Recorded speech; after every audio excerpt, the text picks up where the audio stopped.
Hi guys, welcome back to our channel once again. You're watching Nitin and Money Vlogs. आज हम जयपुर के एक ऐसे हिस्टोरिकल प्लेस को एक्सप्लोर करने आए हैं जिसे देखकर आप राजस्थान की पुरानी इंजीनियरिंग और हिस्ट्री दोनों को एक साथ महसूस करेंगे। चलिए चलते हैं पन्ना मीना का कुंड की तरफ। ये जगह सिर्फ एक टूरिस्ट स्पॉट नहीं बल्कि सदियों पुरानी वाटर हार्वेस्टिंग सिस्टम का एक बेहतरीन एग्जाम्पल है। पुराने जमाने में जब पाइपलाइन और मॉडर्न वाटर सप्लाई नहीं होती थी, तब इस तरह के कुंड बारिश का पानी जमा करने के लिए बनाए जाते थे।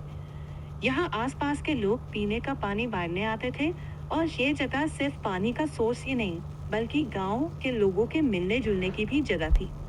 इस कुंड की सबसे खास बात इसकी जिगजैग और बिल्कुल सिमेट्रिकल सीढ़ियां हैं। कहा जाता है कि इन सीढ़ियों पर एक तरफ से नीचे उतरना और दूसरी तरफ से बिना रास्ता बदले वापस चढ़ना आसान नहीं है। इसी वजह से ये जगह और भी फेमस है। आज ये राजस्थान की हेरिटेज साइट्स में शामिल है और फोटोग्राफी के लिए भी काफी पॉपुलर है। अगर आप जयपुर आए तो अमेर फोर्ट के साथ पन्ना मीना का कुंड को भी जरूर देखिए, क्योंकि ये हमें बताता है कि पानी को कितनी समझदारी से बचाया और संभाला जाता था। और अब अमेर फोर्ट के लिए अब हम पहुंच गए हैं शानदार अमेर फोर्ट में। ये किला राजपूत शासकों की शान और उनकी बेहतरीन आर्किटेक्चर का प्रतीक माना जाता है। जिस जगह को आप देख रहे हैं इसे दीवाने आम या पब्लिक ऑडियंस हॉल कहा जाता था। यही राजा अपने सिंहासन पर बैठते थे और सामने प्रजा, मंत्री और दरबारी अपनी बातें रखते थे। लोग अपनी शिकायतें और सुझाव यही पेश करते थे और राजा उन्हें सुनकर फैसले लिया करते थे। इस तरह ये सिर्फ एक महल नहीं बल्कि उस समय का प्रशासनिक केंद्र भी था।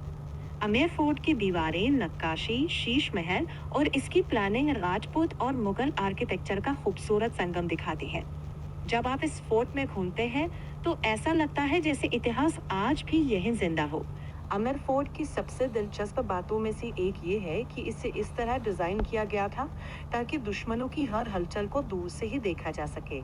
इसकी ऊंची ऊंची दीवारें, मजबूत दरवाजे और चालाकी से बनाई गई रणनीति उस दौर की सुरक्षा व्यवस्था को दिखाती है। और ये रहा अमेर फोर्ट का मुख्य प्रवेश द्वार, जहाँ से सदियों पहले राजा, रईस और सैनिक किले के अंदर दाखिल होते थे। तो अभी जब आप अमेर फोर्ट के अंदर एंट्री करते हैं ना, तो चारों तरफ पुराने जमाने की वो मोटी मोटी दीवारें, पत्थर की नक्काशी और गलियारों की गूंज एकदम आपको पीछे उस दौर में ले जाती है।